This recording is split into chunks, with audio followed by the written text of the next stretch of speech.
Are you a Colorado first-time homebuyer? In today's video, we're going to talk about first-time homebuyer programs for homebuyers like you in Colorado. My name is RJ Baxter. I'm a 24-year veteran of the mortgage industry in the Denver, Colorado market. Let's get into it. So the first main category of first-time homebuyer programs in Colorado is down payment assistance. There's a ton of different programs for this, but by far the most popular and utilized program in Colorado is called CHAFA.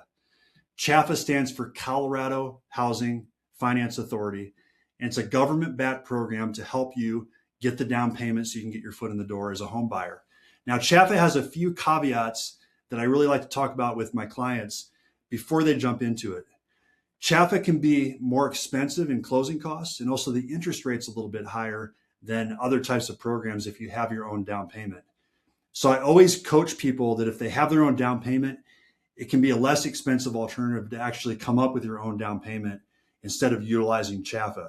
Because the thing with CHAFA is most of the programs with CHAFA, you actually have to pay back the down payment assistance. It's not just free money. So if you have the down payment already, you might as well just put the money down. The way they do that is they put what's called a silent second mortgage on your property. So you'll have two mortgages on your property at closing. And if you ever go to refinance your home or when you go to sell your house, you have to pay off that silent second. So you're going to pay it back anyway. Now, there are grants that are available with CHAFA. However, the grant doesn't quite cover the entire down payment. And then the interest rate on the primary loan is quite a bit higher compared to the silent second option. So sometimes that doesn't maybe make the most sense. Now with CHAFA, there's a $1,000 minimum out-of-pocket investment that you have to have. So that's the minimum that you have to come up with. So that's something important to keep in mind. Also, you can't have what's called a non-occupying cosigner. In other words, your parents can't cosign with you to help you. Your brother or sister can't cosign unless they're living in the house also with you.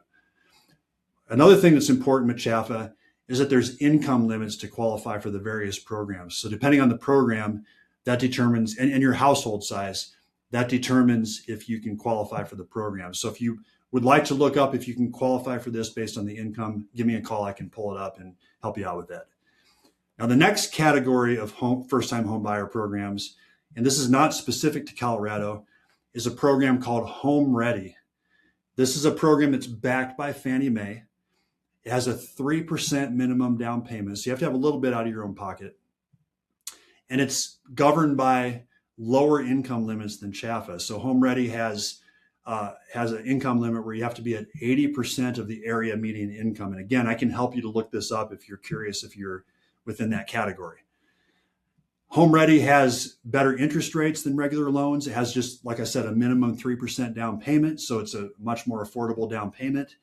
And also the mortgage insurance is lower. So if you're not familiar with mortgage insurance, this is an insurance policy that you pay the premium. So it adds to your payment a little bit.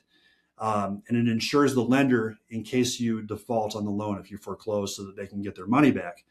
And you have to have mortgage insurance anytime you have less than 20% down payment on the house. So again, with HomeReady, I can help you look up the income limit and see if you qualify. There's also another program called Home Possible, which is essentially the same program, but this one is backed by Freddie Mac. Now, one more program I wanted to talk about that's really popular with first-time buyers is FHA. FHA can help you if you have a 3.5% down payment. And a lot of the CHAFA programs that we talked about before, they're actually FHA loans. The primary loan is FHA. But if you have your own down payment, you can get a traditional FHA loan at a lower interest rate than CHAFA. And the nice thing about FHA is it's easier to qualify for if your credit's maybe not the best, or if you have a high debt to income ratio, which it means your total monthly payments versus your gross income. So a little bit easier qualification standards than some other programs. So that's why it's really popular with first-time buyers. So if you want to take a look at any of these programs or see what's best for you and what you qualify for, what your payments might look like, give me a call. That's why I'm here. I'm happy to talk to you. It doesn't cost a penny to give me a ring, and happy to answer any questions that you have. Be sure to subscribe to my channel for more great videos like this and home buying tips. Once again, my name is RJ Baxter. Have a great day.